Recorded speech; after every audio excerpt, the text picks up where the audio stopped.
দুখুলু ফিস সিলমি কাফাহ, তোমরা ইসলামে প্রবেশ করো পরিপূর্ণভাবে। আধা আধি ইসলামে প্রবেশ করবার কোনো সুযোগ আসলে নাই, এবং সেটি আল্লাহ সুবহানাহু ওয়া তাআলার কাছে গ্রহণযোগ্যও হবে না।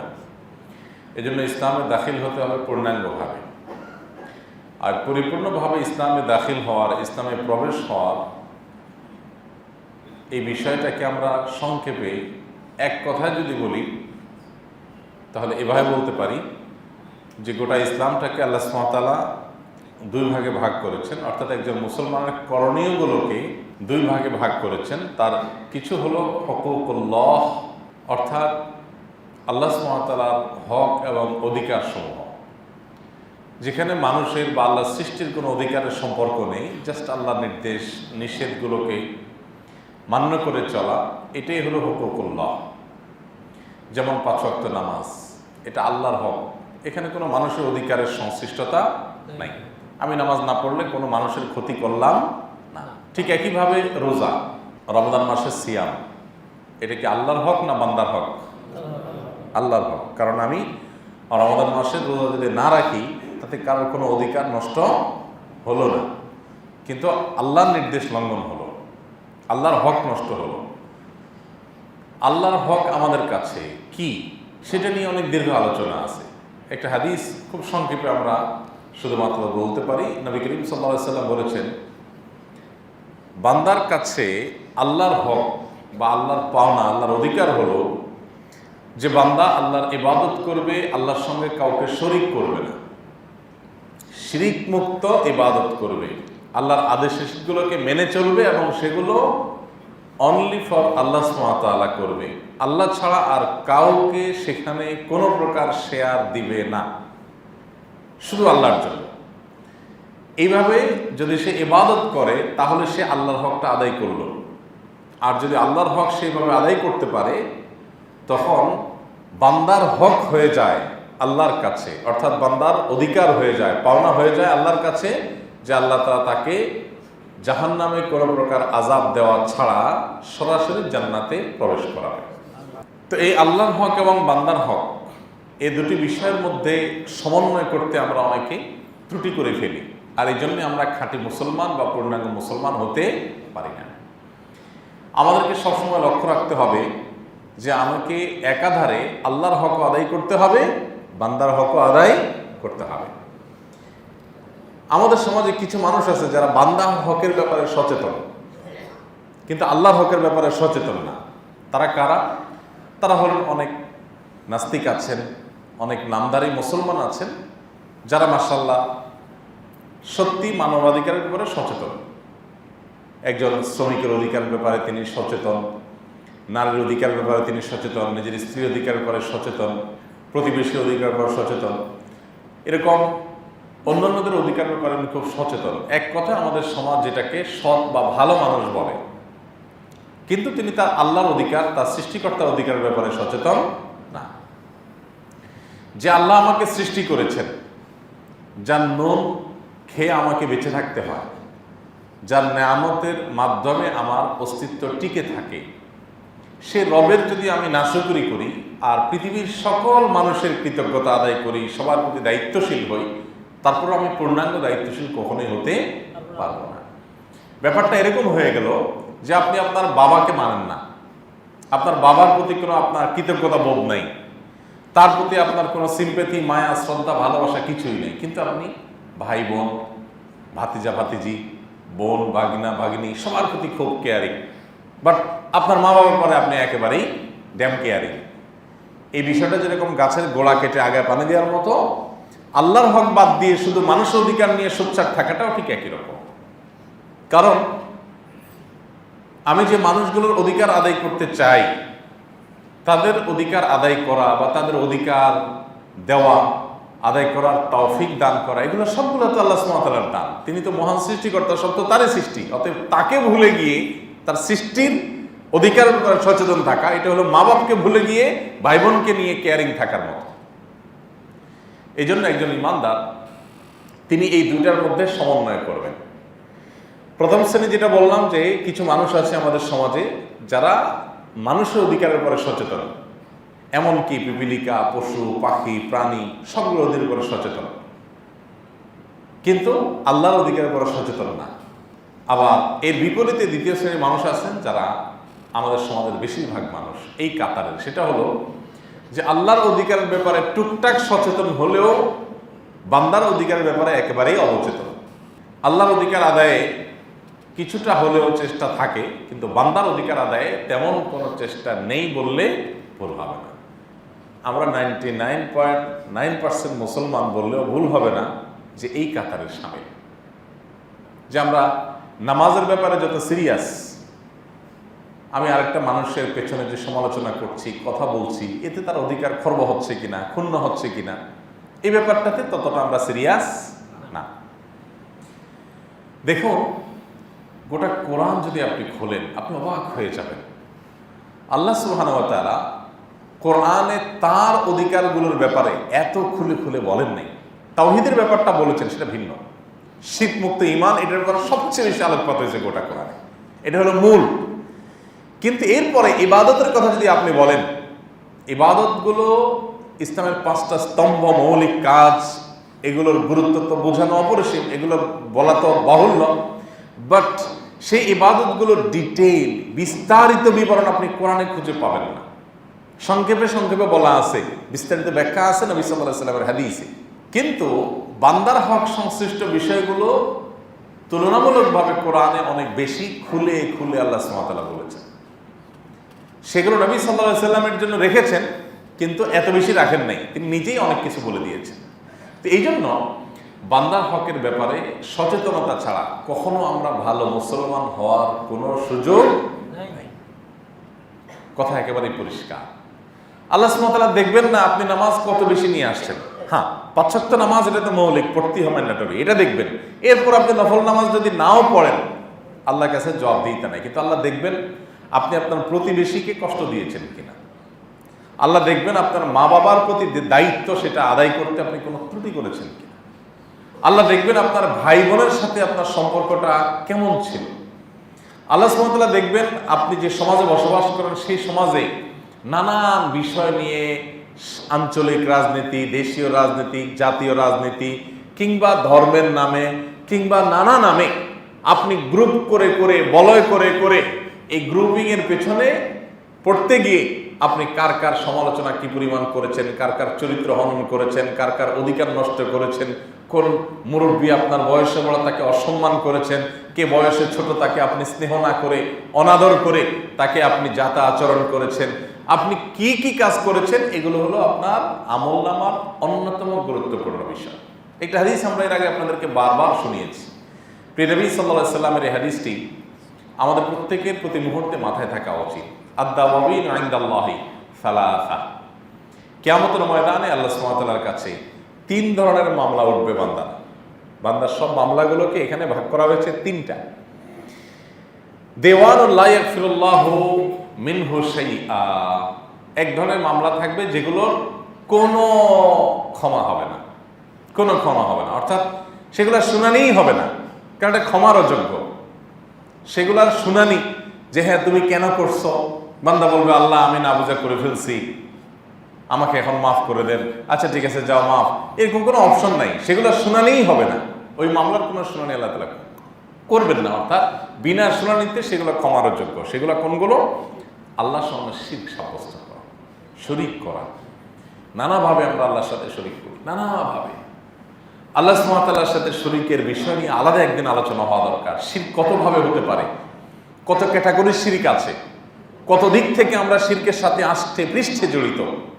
আপনি যদি মনে করেন আনুগত্য, দাসত্ব, গোলামি আল্লাহ ছাড়া আর কারোর জন্য করা যায়, অর্থাৎ আল্লাহকে যেভাবে আনুগত্য করা যায় এরকম অন্ধ আনুগত্য আরো কারো করা যায়, যা বলবেন তা করব, সেটা ধর্মের নামে হতে পারে, সেটা ইনকামের নামে হতে পারে, রাজনীতির নামে হতে পারে, যে কোনো নামে হতে পারে। অনেক মানুষ আছে দেখবেন পয়সার জন্য যা দরকার তা করবে, যমুকের কথা শুনলে পয়সা পাবো, তিনি যা বলবেন তা করবো, আমার দরকার পয়সা। আছে না এরকম অনেক লোক? যা বলবে তা করব, এই কথা একমাত্র প্রযোজ্য হবে এক সত্তার সাথে, তিনি হলেন আপনার সৃষ্টিকর্তা। আপনি যদি একই অবস্থান অন্য কাউকে দেন, তাহলে আপনি এক ধরনের শিরক করলেন। আমি কি বোঝাতে পেরেছি? ধর্মের নামেও হয় যে আপনি এমন কাউকে ভক্তি করলেন, ভালোবাসলেন, উনি যা বলবেন তা করবেন।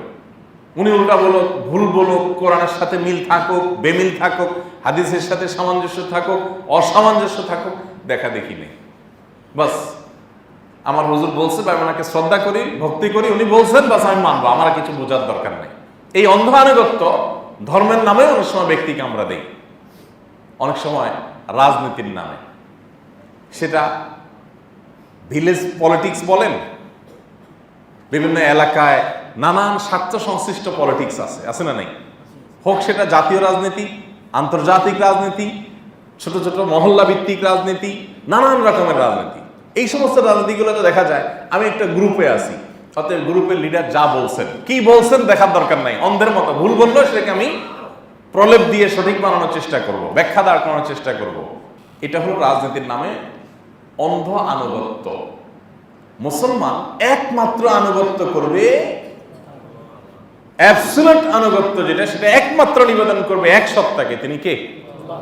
আল্লাহ সুবহানাহু ওয়া তাআলা। ব্যাস, এছাড়া কারোর জন্য তার অ্যাবসলিউট আনুগত্য নেই। আর বাকি সবার জন্য আপনি বলেন, আমি বলি, উনি বলেন, তুমি বলেন, যেই হোক না কেন, ভালো কিছু হলে গ্রহণ করতে কোনো আপত্তি থাকবে না। ভুলভাল কিছু হলে আমার বাপও যদি বলে, আমার হুজুরও যদি বলে, আমার নেতাও যদি বলে, আমার গ্রুপের লোকও যদি বলে, আমার দলের লোকও যদি বলে, ভুলভাল কিছু, ত্রুটিপূর্ণ কিছু, অন্যায় কিছু, সেটা আমি গ্রহণ করব না। এর নাম হলো মুসলমান। তাহলে আনুগত্যের ক্ষেত্রে আমরা অনেক সময় শিরক করি, যে আল্লাহকে যে আনুগত্যটা দেওয়া উচিত ওই ক্যাটাগরির আনুগত্য অন্য কাউকে আমরা দিয়ে দিচ্ছি। আছে না নাই? এই শিরক আল্লাহ তাআলা কিন্তু মাফ করেন না। বিশেষ করে শিরকটা যখন শিরকে আকবর হয়। আল্লাহ সুবহানাহু ওয়া তাআলা অলৌকিক সকল ক্ষমতা, সকল জগতের অধিকারী, এটা নিয়ন্ত্রণ আল্লাহ ছাড়া কারোর কাছে নাই। এখন আপনার যদি বিশ্বাস হয় যে না, এটা অন্য কারোর কাছেও আছে, এটা শিরক। ইবাদত, গোলামি, দাসত্ব, এটা আল্লাহ সুবহানাহু ওয়া তাআলা। কিন্তু আমাদের সমাজে অনেক মানুষ দেখবেন আল্লাহ ছাড়া মানুষকে আমরা ইবাদত নিবেদন করি।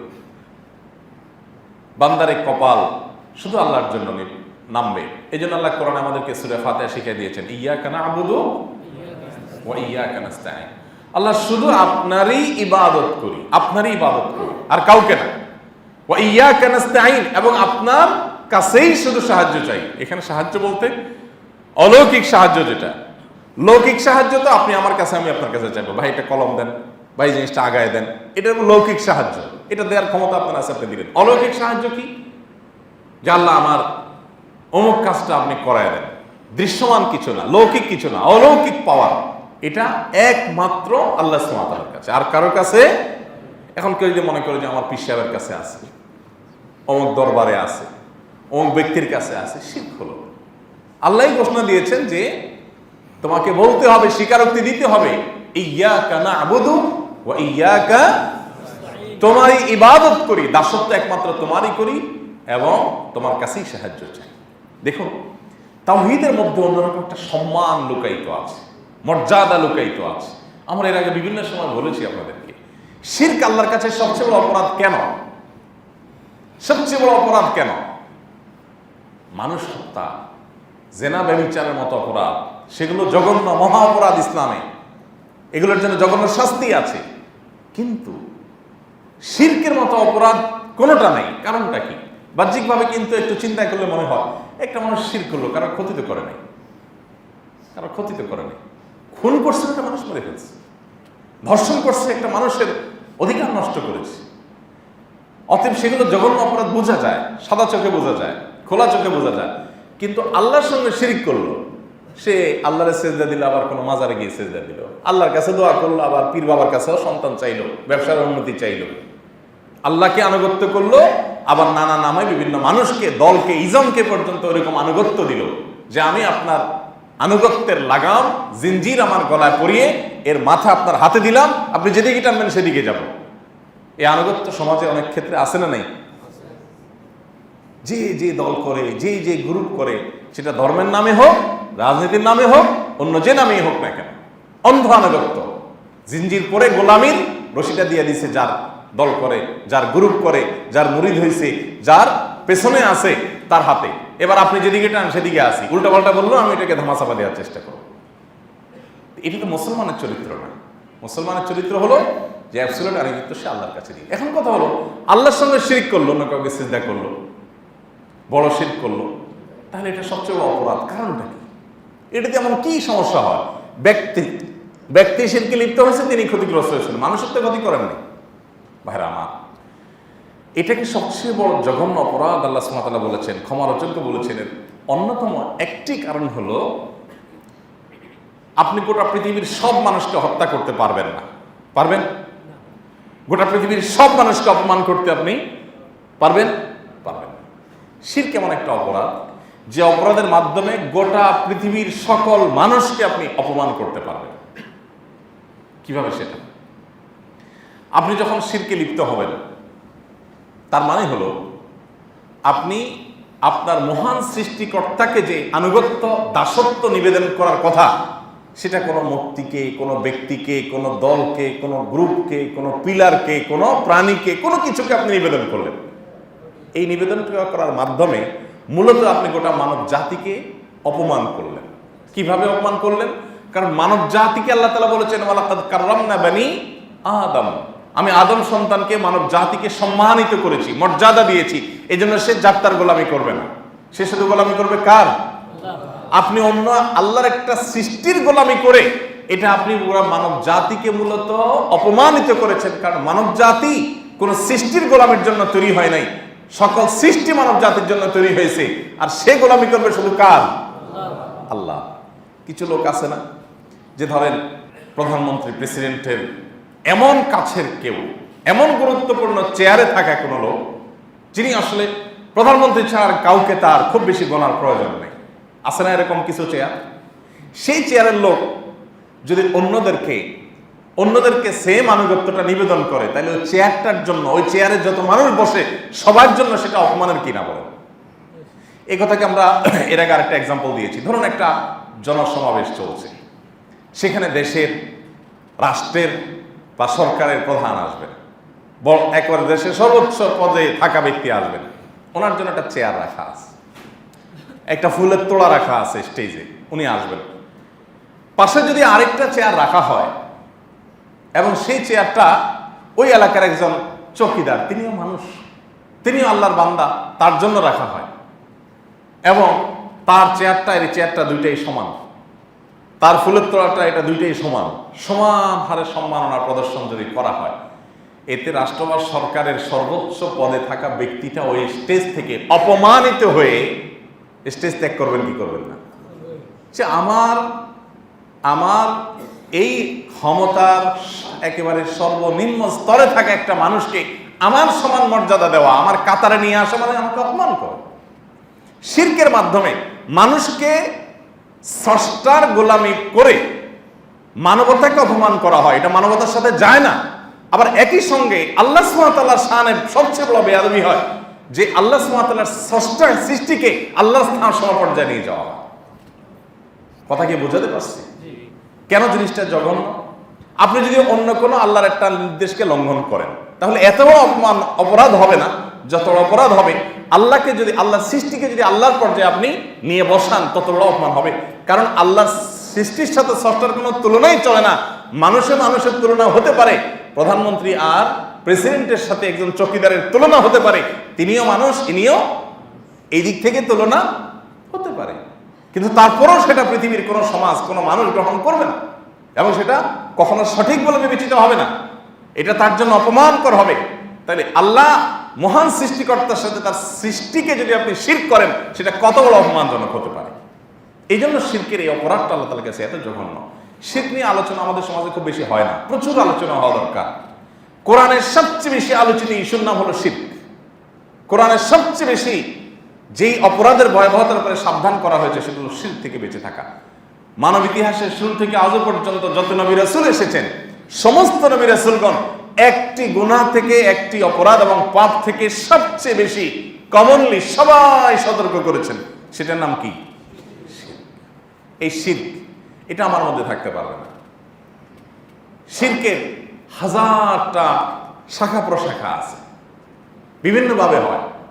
ধরা যাক, তবে সব শিরকের কারণে মানুষ বেঈমান হয়ে যায় না। শিরক যখন চরম পর্যায়ে হয় তখন সেটা বেঈমান হয়। সরাসরি আল্লাহর ইবাদত, আল্লাহর দাসত্ব, আল্লাহর কাছে প্রার্থনা সেটা অন্যের কাছে হলে সেটা শিরকে লিপ্ত হয়। বাকি শিরকের অনেকগুলো আরো অনুষঙ্গ আছে যেগুলোকে শিরকে আসগর বা ছোট শিরক বলা হয়। যেমন আমরা অহরহ এরকম শিরক করে থাকি। যেমন ধরা যাক, একজন ইমানদার মনে করবে সকল পাওয়ারের কেন্দ্রবিন্দু মহান সৃষ্টিকর্তা আল্লাহ রাব্বুল আলামিন, তার হাতেই সব। অতএব কোনো ব্যক্তিকে আমি ভয় পাবো, হতে পারে কোনো কারণে যে আমি তাকে ভয় পাচ্ছি, কিন্তু একজন ইমানদার তার বিশ্বাস থাকবে যে এই যাকে আমি ভয় পাচ্ছি এখন মনে হচ্ছে সে আমার ক্ষতি করতে পারে, একেও কন্ট্রোল কার কাছে? এর কন্ট্রোলও আল্লাহ সুবহানাহু ওয়া তাআলার কাছে। অতএব তাকে আমার ভয় হতে পারে, ঠিক আছে, কিন্তু এর চাইতে বেশি আমার বিশ্বাস কাজ করবে যে একেও যেহেতু আল্লাহ তাআলা কন্ট্রোল করে, অতএব একে সাইজ করার জন্য আমি ওই পাওয়ার হাউসের সাথে যোগাযোগ করব, আল্লাহর কাছে দোয়া করব। এই জন্য ইমানদার কোনো কিছুতে খুব বেশি ভেঙে পড়া আবার খুব বেশি উচ্ছ্বসিত হওয়া, এটা ইমানদারের ইমানের সাথে যায় না। খুব বেশি উচ্ছ্বসিত হওয়া যায় না কেন? আপনি উচ্ছ্বসিত হন, আনন্দিত হন, উল্লসিত হন, অসুবিধা নেই, কিন্তু সীমা ছাড়িয়ে যাবেন না। বিকজ সীমা ছাড়িয়ে যদি আপনি যান তাহলে তার মানে হলো আপনার কাছে এটাই সবচেয়ে বড়, যে আখিরাতে বিশ্বাস করে না, জান্নাত জাহান্নাম বিশ্বাস করে না, পরকাল বলতে কোনো বিশ্বাস নাই, সে তো দুনিয়াতে যা পাইছে এটা পেয়ে সে আত্মহারা হয়ে যাবে, এটাই তার শেষ, তাই না? ইমানদার চিন্তা করবে আমি সব পেয়ে গেলাম, বাড়ি গাড়ি পথ চেয়ার, ঠিক আছে, মানুষ হিসাবে আনন্দ হবে, আমি উচ্ছ্বসিত হব, স্বাভাবিক ব্যাপার, বাট আমার বিশ্বাস আছে যে এটাই শেষ না। আসল সব ধাপগুলো আমার লাইফের পড়ে আছে, কবর, সিরাত, মিজান, হাসর, কিয়ামত, জান্নাত জাহান্নাম সব অপেক্ষা করছে। অতএব এই সকল প্রাপ্তি একেবারেই তুচ্ছ হয়ে যাবে যদি আখিরাতের সেই ঘাটিগুলোতে আমি আসামি হিসেবে ধরা পড়ে যাই। অতএব আমি আনন্দিত হব, কিন্তু আনন্দের চরম সীমায়, সর্বশেষ সীমায় ইমানদার যেতে পারে না, কারণ তার একটা টেনশনের জায়গা আছে। এজন্য ইমানদার আনন্দিত হবে, কিন্তু কাফেরের মতো এরকম চরম আনন্দ যেটাকে বলে সেটা ইমানদার কখনো করবে না। ঠিক একইভাবে আমি ভীত হতে পারি মানুষ হিসাবে কোনো কারণে, কিন্তু ভেঙে পড়বো না, শেষ হয়ে যাব না, কারণ আমি জানি এই শেষ না, এরপরে আরো বহু অপশন আছে। অতএব ইমানদার সেটার দিকে তাকিয়ে অপেক্ষা করবে, একদম দুমড়ে মুচড়ে ভেঙে পড়বে না। এগুলো আমাদের তাওহীদের সাথে যায় না। আমি যে আল্লাহ সুবহানাহু ওয়া তাআলাকে সকল ক্ষমতার অধিকারী মনে করি, আমি যে মনে করি আল্লাহ তাআলা সবকিছু বিচার করবেন আহকামুল হাকিমিন, তাহলে দুনিয়াতে আমি অবিচারের মুখোমুখি হলাম, দুনিয়াতে জুলুমের মুখোমুখি হলাম। ওকে, আমার কষ্ট হয়েছে, আমি নিষ্পাপ একটা মানুষকে অন্যায়ভাবে আমাকে মিথ্যা বিচারের মাধ্যমে আমাকে অপরাধী বানানো হলো, সমাজের সবার কাছে হেয় করে দেওয়া হলো, আমার কষ্ট হবে স্বাভাবিক, কিন্তু আমার একটা সান্ত্বনার জায়গা থাকবে, এটাই শেষ না, আসলটা এখনো বাকি আছে। অতএব একেবারে ভেঙে পড়ার কিচ্ছু নেই, আমি অপেক্ষা করব। তো এগুলো আমাদের ইমানের সাথে সঙ্গতিপূর্ণ। আর অসঙ্গতিপূর্ণ কি? এর উল্টাটা, যে একদম ভেঙে শেষ হয়ে গেলাম, আনন্দ আত্মহারা হয়ে গেলাম। শিরক এবং তাওহীদ নিয়ে মাসকে মাস আলোচনা হওয়া উচিত, সপ্তাহে সপ্তাহ আলোচনা হওয়া উচিত। আমরা ইনশাআল্লাহ ভিন্ন দিন আলোচনা করবো। আজকে যেটি বলছিলাম যে কিয়ামতের ময়দানে তিন ধরনের বিচারের একটা হলো এই শিরক সংশ্লিষ্ট বিচার, এগুলোর কোনো ক্ষমা হবে না, একেবারে কোনো ক্ষমা হবে না। যদি শিরক করে কেউ মারা যায়, হ্যাঁ দুনিয়াতে শিরক করছেন, এরপরে ভুল বুঝতে পারছেন, তওবা করে ফিরে আসছেন, তাহলে মাফ। কিন্তু এটা নিয়ে মারা গেছেন, শেষ, এটা আল্লাহ তাআলা অপশন রাখেন না। দ্বিতীয়ত যে মামলা বিচার হবে কিয়ামতের ময়দানে, সেটা হলো বান্দা তার নিজের প্রতি নিজে জুলুম করেছে, একটা গুনাহ করে ফেলেছে, একটা অন্যায় করে ফেলেছে শয়তানের প্ররোচনা করে। এগুলো যদি বান্দা আল্লাহ সুবহানাহু ওয়া তাআলার কাছে মাফ চাইতে পারে, সেরকম চোখের পানি ফেলে আল্লাহ সুবহানাহু ওয়া তাআলা চাইলে মাফ করেও দিতে পারে। আর তিন নম্বর হলো বান্দা পরস্পর যে অধিকার নষ্ট করেছে, মানুষের অধিকার নষ্ট করেছে, এইগুলো আল্লাহ সুবহানাহু ওয়া তাআলা মাফ করবেন না। এগুলো আল্লাহ সুবহানাহু ওয়া তাআলা যার অধিকার নষ্ট করেছেন তার উপর ন্যস্ত করবেন, যে সে যদি মাফ করে ওকে, আমি কিন্তু এটা মাফ করবো না, এটা আমার হিসাব না, ইস্যু তার। এই জন্য ইমানদারের কাছে বান্দার হকের বিষয়টা অত্যন্ত গুরুত্বপূর্ণ, অত্যন্ত গুরুত্বপূর্ণ। আল্লাহর হক যদি একটু এদিক সেদিক হয়েও যায়, তো আল্লাহর কাছে মাপটার চেয়ে পার পাওয়ার রাস্তাটা ওপেন আছে। কিন্তু বান্দার হক যদি মাফ নষ্ট হয় ওটা আল্লাহ তাআলা মাফ করবেন না, আল্লাহর কাছে মাফ চাইলেও মাফ হবে না, ওইটা মাফ চাইতে হবে বান্দার কাছ থেকে। আর কিয়ামতের ময়দানে বান্দা কখনো কেউ কাউকে সাধারণত মাফ করবেন না, সবাই সেদিন যার যার দিকে বসতে হবে।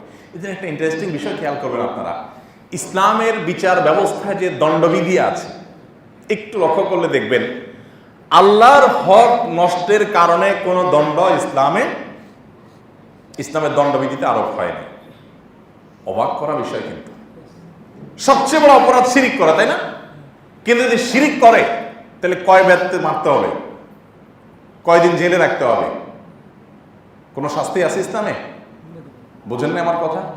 একটা লোক শিরকে লিপ্ত হয়েছে, ইসলামিক বিচার ব্যবস্থায় আদালতে হাজির করা হলে বিচারক লোকটা আল্লাহর সঙ্গে শিরক করেছে, সবচেয়ে জঘন্য অপরাধ করেছে, সেজন্য তাকে কোনো শাস্তি দিতে পারবে? দেখেন, অপরাধ কিন্তু সবচেয়ে বড়টা করেছে, কিন্তু কোনো শাস্তির ব্যবস্থা ইসলাম রাখে নাই। কেন? কারণ এই ইস্যুর সাথে কোনো মানুষের অধিকারের সম্পর্ক, আল্লাহর অধিকারের সম্পর্ক। আল্লাহ বুঝবেন সেটা কিয়ামতের ময়দানে। দুনিয়াতে আল্লাহ তাআলা এটার জন্য কোনো শাস্তির ব্যবস্থা রাখেন। কেউ ৫ ওয়াক্ত নামাজ তরক করছে, নামাজ পড়ে নাই, ইসলামের দণ্ডবিধিতে কোন অপরাধের কি শাস্তি কোরআন এবং হাদিসে বিস্তারিত ডিটেইল আছে। চরম শাস্তি, মৃত্যুদণ্ড থেকে নিয়ে বেত্রাঘাত পর্যন্ত বিভিন্ন রকমের শাস্তি ইসলাম নির্দিষ্ট করে দিয়েছে, এটাকে হুদুদ বলা হয়। আপনি অবাক হবেন, কেউ যদি ৫ ওয়াক্ত নামাজ না পড়ে বা ২-৪ ওয়াক্ত নামাজ ইচ্ছাকৃত না পড়ে, ইসলামের দণ্ডবিধিতে এই কথা বলা নাই যে তাকে ইসলামিক বিচারে আদালতে হাজির করে জজ সাহেব কোরআন হাদিসে এমন কোন শাস্তি বলেন না আল্লাহ তাআলা যে তাকে আল্লাহর কোরআনের অমুক আয়াত অনুযায়ী এত বেত মারতে হবে, এরকম কোনো কথা। অথচ নামাজ তরক করছে, বিশাল বড় ফরজ তরক করছে, কিন্তু শাস্তি নাই। এভাবে শাস্তি দুনিয়াতে নাই। কেন? কারণ এর সাথে মানুষের কোনো অধিকারের সংশ্লিষ্ট, এটা দুনিয়া।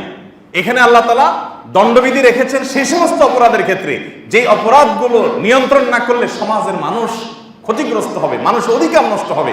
চুরি করেছেন আপনি, মানুষের অধিকার নষ্ট করেছেন, আসো তাকে শাস্তি দাও। ডাকাতি করেছেন, খুন খারাপি করেছেন, ছিনতাই করেছেন, ধর্ষণ করেছেন, মানুষের অধিকার নষ্ট করেছেন, অন্যায়ভাবে সম্পদ আত্মসাৎ করেছেন, কাউকে খুন করেছেন, কাউকে হত্যা করেছেন, মাদকের কারবার করেছেন, এগুলো সমাজকে নষ্ট করে, অন্যের অধিকার ক্ষতিগ্রস্ত করে।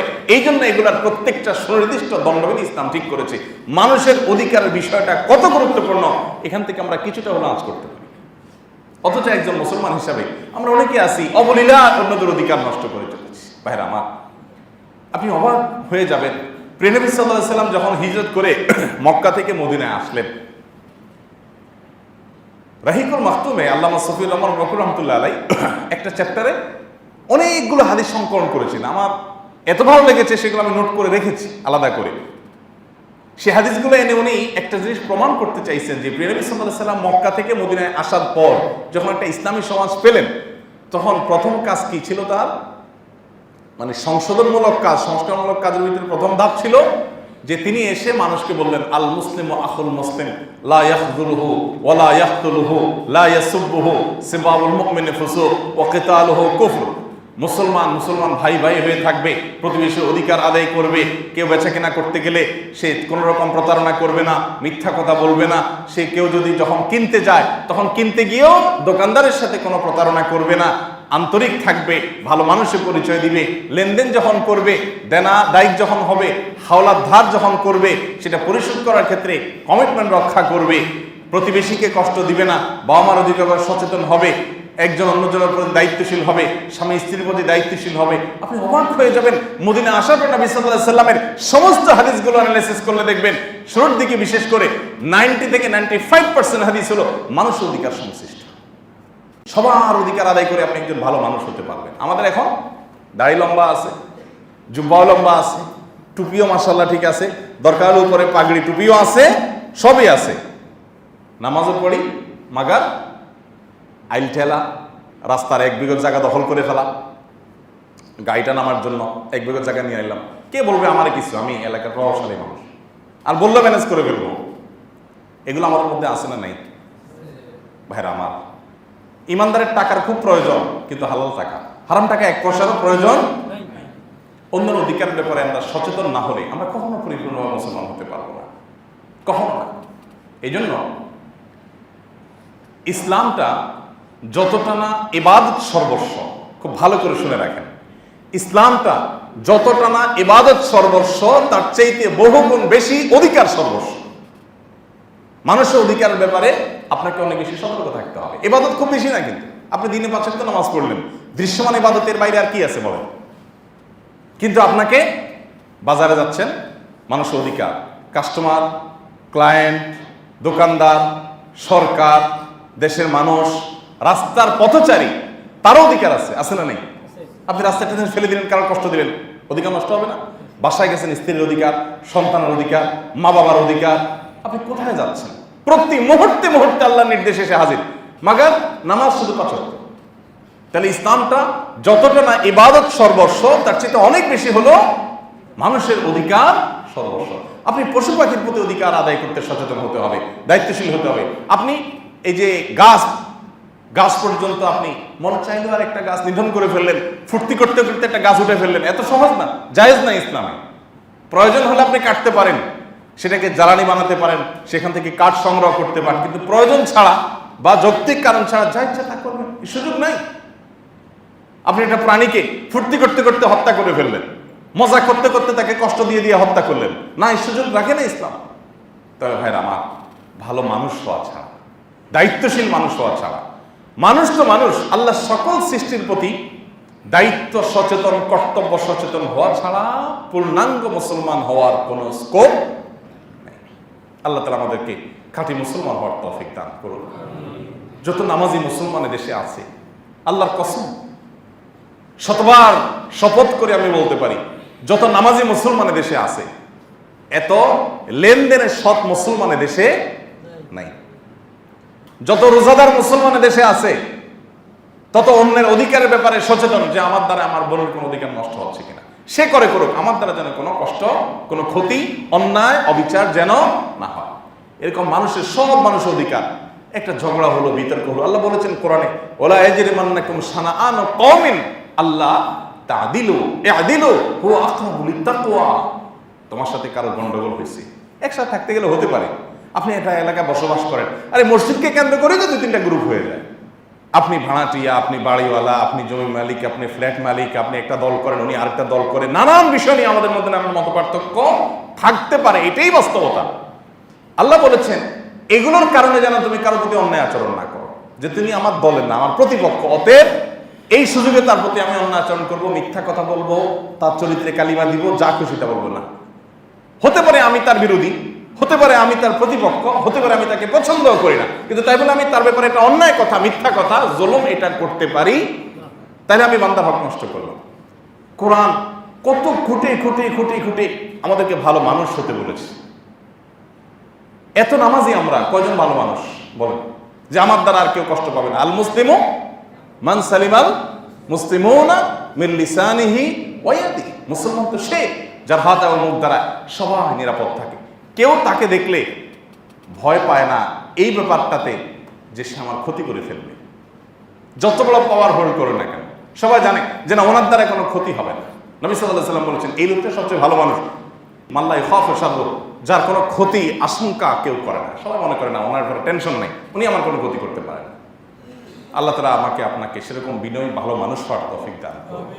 এই মানুষগুলোই জান্নাতি, এই মানুষগুলোই খাঁটি মুসলমান। ভাইরা আমার, আমরা কেউ ভুল না বুঝি যে নামাজ, রোজা এগুলোর গুরুত্ব ইসলামে নাই। এগুলো ইসলামের মৌলিক কাজ, এগুলো স্তম্ভ, কিন্তু আমাকে পূর্ণাঙ্গ মুসলমান হতে হলে এগুলোর পাশাপাশি মানুষের অধিকারের ব্যাপারে খুব বেশি সচেতন হতে হবে, খুব বেশি দায়িত্বশীল হতে হবে, যে আমার দ্বারা, আমার দুই ঠোঁট দ্বারা কোনো অন্যায় কথা যেন হোক। একটা লোক হতে পারে আপনি সুন্নত পালন করেন, উনি বিদআত করেন, হতে পারে, তাই বলে তার প্রতি অন্যায় করা যাবে? কোনো ক্ষেত্রেই না। আল্লাহ তাআলা আমাদের সবাইকে সেরকম দায়িত্ববান মানুষ হওয়ার তৌফিক দান করুন। মুসলমান কখনো দায়িত্ব জ্ঞানহীন, যা খুশি তা করবে, এই চরিত্রের অধিকারী হতে পারে না। তাহলে সমাজটা সুন্দর হয়ে যাবে, দেশটা সুন্দর হয়ে যাবে, দুনিয়াটা সুন্দর হয়ে যাবে। আল্লাহ আমাদের সবাইকে সেই পথে হাঁটার তৌফিক দান করুন।